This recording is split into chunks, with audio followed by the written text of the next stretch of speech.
Sahabat Akarimba dimanapun Anda berada, baik yang nyata maupun yang gaib, jumpa lagi dalam YouTube channel Akarimba. Pada episode kami kali ini, kami akan membahas tentang detik-detik proklamasi negara Republik Indonesia ini. Yang mana pada detik-detik proklamasi itu terjadi perdebatan antara kaum muda dengan para orang tua yang diwakili oleh Bung Karno dan Bung Hatta. Dan kaum muda diwakili oleh mereka yang tadinya tergabung dalam pasukan peta. Dan ini terjadi perdebatan dari mulai tanggal 15 hingga tanggal 17 Agustus 1945. Karena kaum muda memiliki pemahaman bahwa jangan sampai kemerdekaan negara kita atau negara Republik Indonesia ini terkesan diberikan atau dihadiahi oleh Jepang. Jadi mereka memaksa kepada Bung Karno dan Bung Hatta untuk segera memproklamasikan kemerdekaan negara Republik Indonesia. Seperti apa kisahnya? Mari sama-sama kita saksikan. Selamat menyaksikan. Indonesia, 17 Agustus 1945 adalah peristiwa paling bersejarah dalam proklamasi mencapai negara Indonesia yang merdeka, bersatu, berdaulat, adil dan makmur. Sebuah pendeklarasian untuk terbebas dari imperialisme dan bentuk penentangan nyata terhadap tindak kesewenang-wenangan terhadap rakyat Indonesia. Proklamasi kemerdekaan merupakan pernyataan formal negara Indonesia kepada bangsanya dan kepada dunia internasional bahwa sejak hari itu negara Indonesia adalah negara merdeka. Pengungkapan secara lantang, selantang-lantangnya kepada dunia bahwa Indonesia adalah negara independen yang berhak dan berwenang untuk menentukan nasib bangsa dan tanah airnya sendiri. Kemerdekaan Indonesia adalah proses perjuangan dan pengorbanan yang panjang, serta penuh duka dan lara di tanah air. Ibu Pertiwi menjadi saksi atas bersimbahnya darah demi perjuangan atas nama bangsa Indonesia. Kita harus bersyukur karena Tuhan telah mengirim Bung Karno kepada bangsa Indonesia.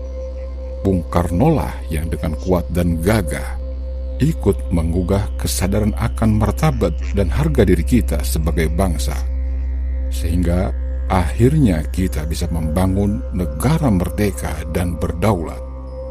Bung Karno memang bukan satu-satunya pejuang dan pengantar bangsa ini ke depan pintu gerbang kemerdekaan, tetapi harus diakui bahwa Bung Karno telah memainkan peran paling penting dalam perjuangan mempertaruhkan jiwa dan raga itu. Pada tanggal 6 Agustus 1945, sekutu menjatuhkan bom atom di kota Hiroshima. Sehari setelah peristiwa tersebut, tepatnya pada tanggal 7 Agustus 1945, BPUPKI berganti nama menjadi PPKI, Panitia Persiapan Kemerdekaan Indonesia, sebagai langkah mempertegas keinginan dan tujuan meraih kemerdekaan Indonesia. Pada tanggal 9 Agustus, sekutu menjatuhkan bom atom untuk kedua kalinya di kota Nagasaki dan berhasil memukul mundurnya Jepang dari Indonesia.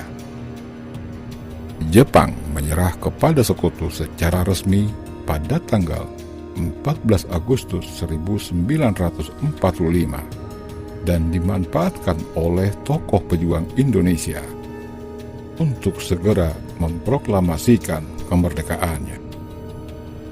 Para tokoh Indonesia seperti Soekarno, Muhammad Hatta, Dr. Rajiman Widjoningrat berangkat ke Dalat, Saigon, Vietnam untuk menemui Marsekal Terauchi.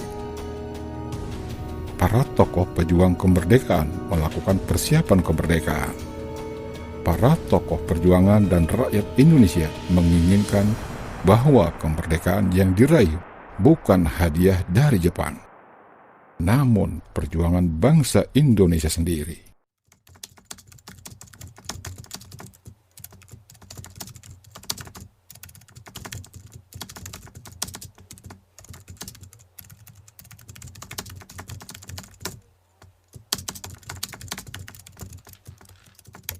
Sekarang, Bung, sekarang, malam ini juga, kita kobarkan revolusi, kata Hairul Saleh, dengan meyakinkan Bung Karno bahwa ribuan pasukan bersenjata sudah siap mengepung kota dengan maksud mengusir tentara Jepang.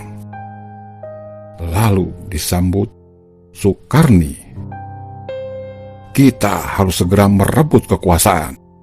Kami sudah siap mempertaruhkan jiwa kami, seru mereka bersahutan. Wikana malah berani mengancam Soekarno dengan pernyataan, jika Bung Karno tidak mengeluarkan pengumuman pada malam ini, akan berakibat terjadinya suatu pertumpahan darah dan pembunuhan besar-besaran besok hari.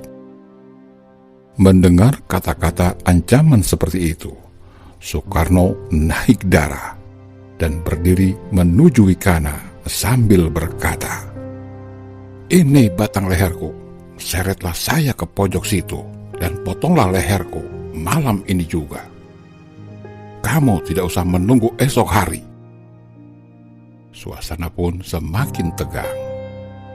Bung Hatta kemudian memperingatkan Wikana, Jepang adalah masa silam. Kita sekarang harus menghadapi Belanda yang akan berusaha untuk kembali menjadi tuan rumah di negeri kita ini. Jika saudara tidak setuju dengan apa yang telah saya katakan, dan mengira bahwa saudara telah siap dan sanggup untuk memproklamasikan kemerdekaan, mengapa saudara tidak memproklamasikan kemerdekaan itu sendiri? Mengapa meminta Soekarno untuk melakukan hal itu? Namun, para pemuda terus mendesak. Apakah kita harus menunggu hingga kemerdekaan itu diberikan kepada kita sebagai hadiah? Walau Jepang telah menyerah dan telah takluk dalam perang sucinya, mengapa bukan rakyat itu sendiri yang memproklamasikan kemerdekaannya? Mengapa bukan kita yang menyatakan kemerdekaan kita sendiri sebagai suatu bangsa? Dengan lirih setelah amarahnya mereda, Soekarno berkata, kekuatan kita yang segelintir ini tidak sanggup untuk melawan kekuatan bersenjata dengan kesiapan tentara Jepang. Coba, apa yang bisa kau perlihatkan kepada saya? Mana bukti kekuatan yang diperhitungkan itu? Apa tindakan bagian keamananmu untuk menyelamatkan perempuan dan anak-anak? Bagaimana caranya mempertahankan kemerdekaan setelah diproklamasikan? Kita tidak akan mendapat bantuan dari Jepang atau dari sekutu. Coba bayangkan, bagaimana kita dapat tegak di atas kekuatan sendiri. Demikian jawab Bung Karno dengan tenang. Para pemuda tetap menuntut agar Soekarno-Hatta segera memproklamasikan kemerdekaan. Namun, kedua tokoh itu tetap pada pendiriannya semula. Setelah berulang kali didesak oleh para pemuda, Bung Karno menjawab bahwa ia tidak bisa memutuskan sendiri. Ia harus berunding dengan para tokoh lainnya. Utusan pemuda mempersilakan Bung Karno untuk berunding. Para tokoh yang hadir pada waktu itu antara lain Muhammad Hatta, Subarjo, Iwa Kusuma Sumantri, Jojo Pranoto, dan Sudiro. Tak lama kemudian, Bung Hatta menyampaikan keputusan bahwa usul para pemuda tidak dapat diterima dengan alasan kurang perhitungan, serta kemungkinan timbulnya banyak korban jiwa dan harta. Mendengar penjelasan Bung Hatta, para pemuda nampak tidak puas. Mereka mengambil kesimpulan yang menyimpang. Menculik Bung Karno dan Bung Hatta dengan maksud menyingkirkan kedua tokoh itu dari pengaruh Jepang.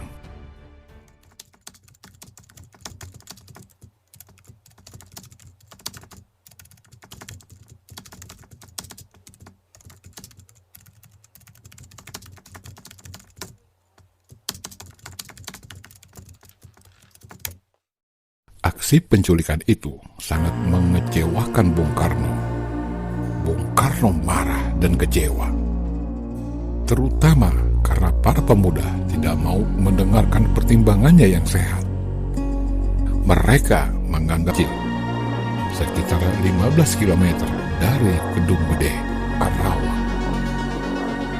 Dengan demikian, deteksi dengan mudahnya dilakukan terhadap setiap gerakan tentara Jepang yang mendekati Rengas Dengklok, baik yang datang dari arah Jakarta maupun dari arah Bandung atau Jawa Tengah. Sehari penuh Soekarno dan Hatta berada di Rengas Dengklok. Maksud para pemuda untuk menekan mereka supaya segera melaksanakan proklamasi kemerdekaan terlepas dari segala kaitan dengan Jepang. Rupa-rupanya tidak membuahkan hasil. Akhirnya keduanya memiliki wibawa yang cukup besar. Para pemuda yang membawa ke Rengas Dengklok segan untuk melakukan penekanan terhadap keduanya. Soekarni dan kawan-kawannya hanya dapat mendesak Soekarno-Hatta untuk segera menyatakan proklamasi secepatnya, seperti yang telah direncanakan oleh para pemuda di Jakarta.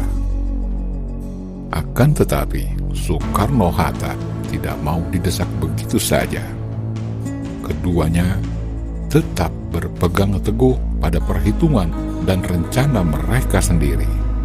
Di sebuah pondok bambu berbentuk panggung di tengah persawahan Rengas Dengklok, siang itu terjadi perdebatan panas. Revolusi berada di tangan kami sekarang, dan kami memerintahkan Bung Karno kalau Bung tidak memulai revolusi malam ini. Lalu apa? Teriak Bung Karno sambil beranjak dari kursinya dengan kemarahan yang menyala-nyala. Semua terkejut. Tidak seorang pun yang berani bergerak atau bicara. Waktu suasana tenang kembali, setelah Bung Karno duduk dengan suara rendah, ia mulai bicara. Yang penting di dalam peperangan dan revolusi adalah saatnya yang tepat. Di Saigon, saya sudah merencanakan seluruh pekerjaan ini untuk dijalankan pada tanggal 17 Agustus. Lalu Soekarno bertanya, mengapa justru diambil tanggal 17? Mengapa tidak sekarang atau tanggal 16? Maka Bung Karno pun menjawab, saya seorang yang percaya pada mistik.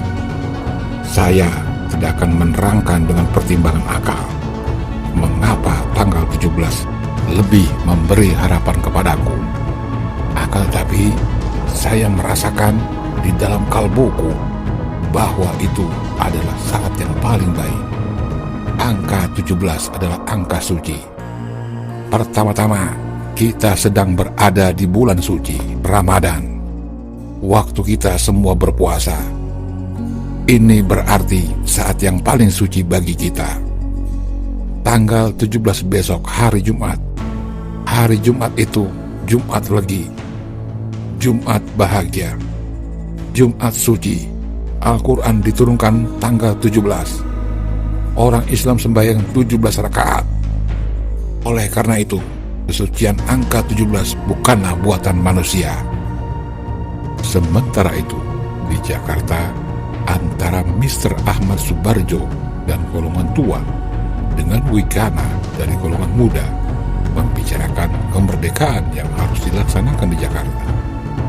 Laksamana Muda bersedia menjamin keselamatan mereka selama berada di rumahnya, Berdasarkan kesepakatan itu, Jusukonto dan pihak pemuda hari itu juga mengantar Ahmad Subarjo bersama sekretaris pribadinya Sudiro Pernas Dengklok untuk menjemput Soekarno-Hatta.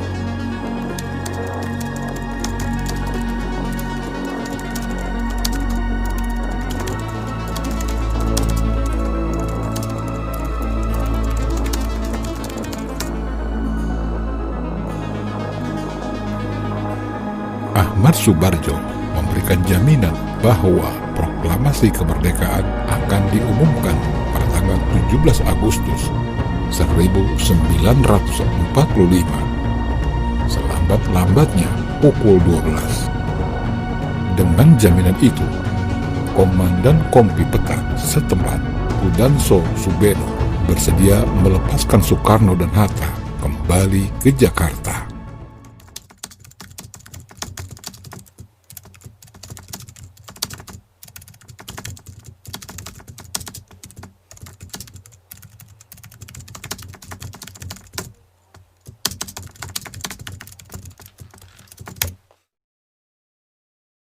Rumah Laksamana Muda dipilih sebagai tempat menyusun teks proklamasi karena sikap Laksamana Muda sendiri yang memberikan jaminan keselamatan pada Bung Karno dan tokoh-tokoh lainnya. Malam itu, dari rumah Laksamana Muda, Soekarno dan Hatta ditemani Laksamana Muda menemui Somo Bucho, Kepala Pemerintahan Umum, Mayor Jenderal Nishimura, untuk menjajaki sikap mengenai pelaksanaan proklamasi kemerdekaan. Sudah menyatakan menyerah kepada sekutu, maka berlaku ketentuan bahwa tentara Jepang tidak diperbolehkan lagi mengubah status quo. Tentara Jepang diharuskan tunduk kepada perintah tentara sekutu berdasarkan garis kebijaksanaan itu. Nishimura melarang Soekarno-Hatta mengadakan rapat PPKI dalam rangka pelaksanaan proklamasi kemerdekaan. Melihat kenyataan ini, Soekarno-Hatta sampai pada kesimpulan bahwa tidak ada gunanya lagi untuk membicarakan hal-hal kemerdekaan Indonesia dengan Jepang. Mereka hanya berharap agar pihak Jepang tidak menghalang-halangi pelaksanaan proklamasi kemerdekaan oleh rakyat Indonesia sendiri. Di ruang makan Laksamana Muda dirumuskan teks proklamasi kemerdekaan. Miyoshi, orang kepercayaan Nishimura, bersama Soekarni, Sudiro, dan BM Dia menyaksikan Soekarno, Hatta, dan Ahmad Subarjo membahas rumusan teks proklamasi. Sedangkan tokoh-tokoh lainnya, baik dari golongan tua maupun dari golongan muda, menunggu di serambi muka. Rumusan teks proklamasi yang akan dibacakan esok harinya disusun. Sekarang, Soekarno menuliskan konsep proklamasi pada secari kertas. Hatta dan Ahmad Subarjo menyumbangkan pikirannya secara lisan. Kalimat pertama dari teks proklamasi merupakan saran Ahmad Subarjo yang diambil dari rumusan Dokorisu Junbi Kosakai. Sedangkan kalimat terakhir merupakan sumbangan pikiran Muhammad Hatta. Hatta menganggap kalimat pertama hanyalah merupakan pernyataan dari kemauan bangsa Indonesia untuk menentukan nasibnya sendiri. Menurutnya, perlu ditambahkan pernyataan mengenai pengalihan kekuasaan, maka dihasilkanlah rumusan terakhir dari teks proklamasi itu. Setelah kelompok yang merumuskan teks proklamasi di ruang makan itu selesai, kemudian mereka menuju serambi muka untuk menemui hadirin yang berkumpul menunggu di ruang itu. Saat itu, dini hari menjelang subuh, jam menunjukkan pukul 4 pagi. Soekarno mulai membuka pertemuan itu dengan membacakan rumusan teks proklamasi yang masih merupakan konsep.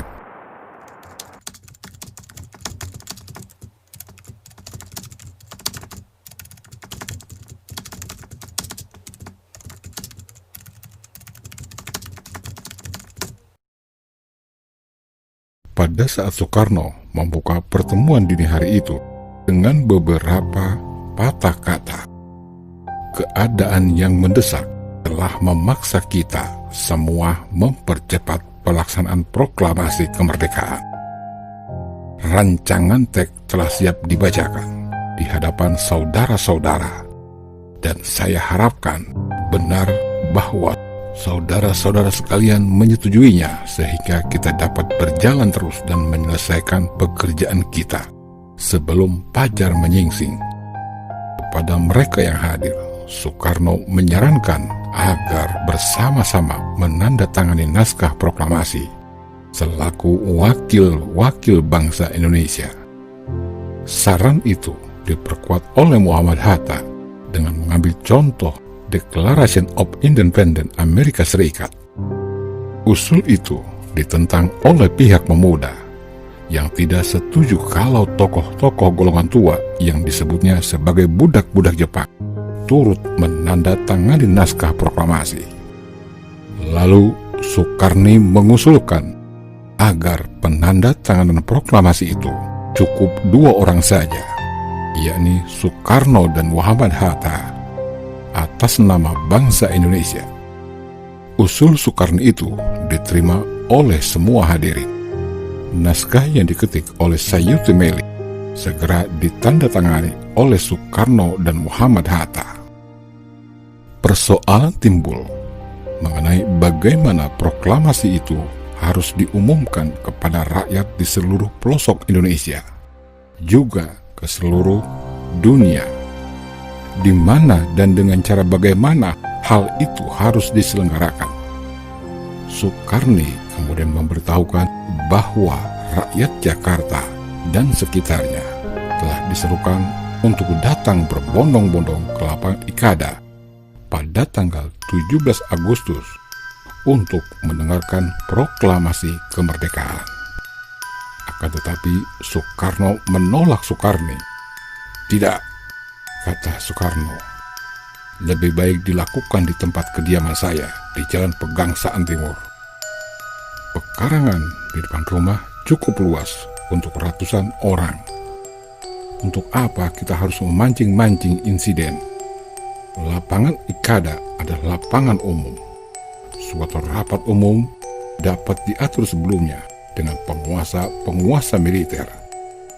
Mungkin akan menimbulkan salah paham, suatu bentrokan kekerasan antara rakyat dan penguasa militer yang akan membubarkan rapat umum tersebut mungkin saja akan terjadi. Karena itu, saya minta saudara sekalian untuk hadir di Pegangsaan Timur 56 sekitar pukul 10 pagi. Demikian keputusan terakhir dari pertemuan itu.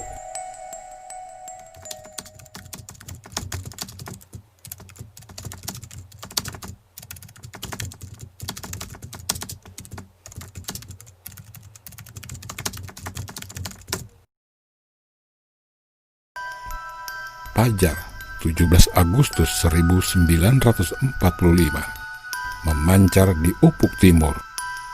Embun pagi masih menggelantung di tepian daun. Para pemimpin bangsa dan para tokoh pemuda keluar dari rumah Laksamana Muda dengan diliputi kebanggaan setelah merumuskan teks proklamasi hingga dini hari. Mereka telah sepakat untuk memproklamasikan kemerdekaan bangsa Indonesia hari itu di rumah Soekarno, Jalan Pegangsaan Timur nomor 56, Jakarta, pada pukul 10 pagi. Bung Hatta berpesan kepada pemuda yang bekerja pers dan kontraktor berita untuk memperbanyak naskah proklamasi dan menyebarkannya ke seluruh dunia. Menjelang pelaksanaan proklamasi kemerdekaan, suasana di Jalan Pegangsaan Timur 56 cukup sibuk. Wali Kota Suwiryo memerintahkan kepada Mr. Wilopo untuk mempersiapkan peralatan yang diperlukan, seperti mikrofon dan beberapa pengeras suara. Sedangkan Sudiro memerintahkan kepada Suhut untuk mempersiapkan 1 tiang bendera. Karena situasi yang tegang, Suhud tidak ingat di depan rumah Soekarno itu masih ada 2 tiang bendera dari besi yang belum digunakan. Malah, ia mencari sebatang bambu yang berada di belakang rumah. Bambu itu dibersihkan dan diberi tali, lalu ditanam beberapa langkah saja dari teras rumah. Bendera yang dijahit oleh tangan Ibu Fatmawati Soekarno sudah disiapkan. Bentuk dan ukuran bendera itu tidak standar karena kainnya berukuran tidak sempurna. Memang kain itu awalnya tidak disiapkan untuk bendera. Sementara itu, rakyat yang telah mengetahui akan dilaksanakannya proklamasi kemerdekaan telah berkumpul. Rumah Soekarno telah dipadati sejumlah massa, pemuda dan rakyat yang berbaris teratur. Beberapa orang tampak gelisah, khawatir akan adanya pengacauan dari pihak Jepang. Matahari semakin tinggi, proklamasi belum juga dimulai. Waktu itu Soekarno terserang sakit. Malamnya panas dingin terus-menerus dan baru tidur setelah selesai merumuskan teks proklamasi. Para undangan telah banyak berdatangan. Rakyat yang telah menunggu sejak pagi mulai tidak sabar lagi. Mereka diliputi suasana tegang, berkeinginan keras agar proklamasi segera dilaksanakan. Para pemuda yang tidak sabar mendesak Bung Karno untuk segera membacakan teks proklamasi. Namun Bung Karno tidak mau membacakan teks proklamasi tanpa kehadiran Bung Hatta. 5 menit sebelum acara dimulai, Muhammad Hatta datang dengan berpakaian putih-putih dan langsung menuju kamar Soekarno. Sambil menyambut kedatangan Muhammad Hatta, Bung Karno bangkit dari tempat tidurnya, lalu berpakaian. Ia juga mengenakan setelan putih-putih. Kemudian keduanya menuju tempat upacara. Upacara itu berlangsung sederhana saja, tanpa protokol latip ningrat. Salah seorang anggota peta segera memberikan aba-aba kepada seluruh barisan pemuda yang telah menunggu sejak pagi hari. Serentak semua berdiri tegak dengan sikap sempurna. Latip kemudian mempersilahkan Soekarno dan Muhammad Hatta maju beberapa langkah mendekati mikrofon. Dengan suara mantap dan jelas, Soekarno mengucapkan pidato pendahuluan singkat sebelum membacakan teks proklamasi. Saudara-saudara sekalian, saya telah meminta saudara-saudara hadir di sini untuk menyaksikan suatu peristiwa yang maha penting dalam sejarah kita. Berpuluh-puluh tahun kita bangsa Indonesia telah berjuang untuk kemerdekaan tanah air kita, bahkan telah beratus-ratus tahun. Gelombangnya aksi kita untuk mencapai kemerdekaan itu ada naiknya, ada turunnya. Tetapi jiwa kita tetap menuju ke satu arah cita-cita. Juga di zaman Jepang, usaha kita untuk mencapai kemerdekaan nasional tidak berhenti. Di dalam zaman Jepang ini, tampaknya saja kita menyandarkan diri kepada mereka.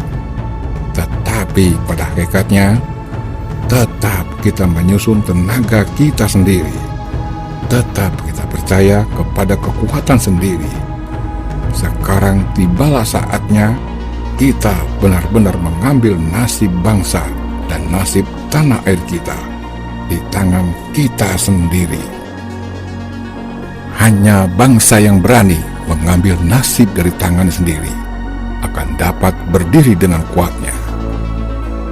Maka kami tadi malam telah mengadakan musyawarah dengan pemuka rakyat Indonesia dari seluruh Indonesia.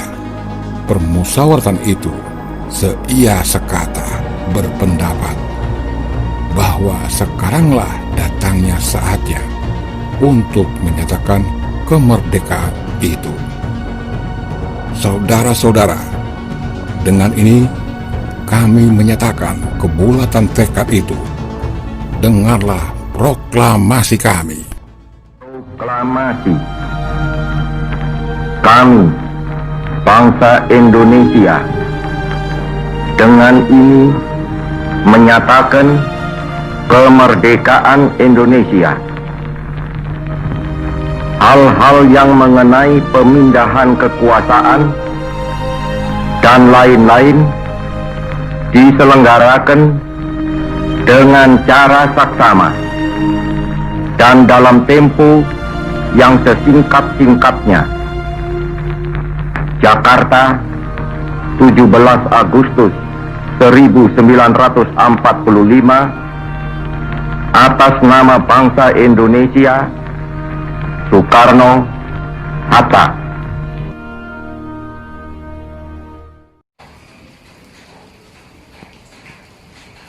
Demikianlah tadi video pembahasan tentang detik-detik proklamasi. Terima kasih kami ucapkan kepada seluruh sahabat Akarimba yang sudah mensubscribe, like, dan komen di setiap video-video kami. Tapi jangan lupa tetap saksikan terus video-video dari YouTube channel Akarimba, karena masih banyak video yang akan kami berikan. Karena juga subscribe, like, dan komen sahabat Akarimba merupakan penyemangat kami dalam berkreasi menampilkan video-video kami selanjutnya. Salam cinta leluhur Nusantara, merdeka! Demikian cuplikan sejarah detik-detik proklamasi. Semoga bermanfaat dan menginspirasi untuk kita semua. Mbah Jagat Nurjati mengutip sebuah pesan moral sang proklamator. Kalau jadi orang Hindu, jangan jadi orang India. Kalau jadi orang Islam, jangan jadi orang Arab. Kalau jadi orang Kristen, jangan jadi orang Yahudi. Tetaplah jadi orang Nusantara dengan adat budaya Nusantara yang kaya raya ini. Jas merah. Salam cinta leluhur Nusantara. Wabillahi taufik wal hidayah. Warido wa inayah. Wassalamualaikum warahmatullahi wabarakatuh.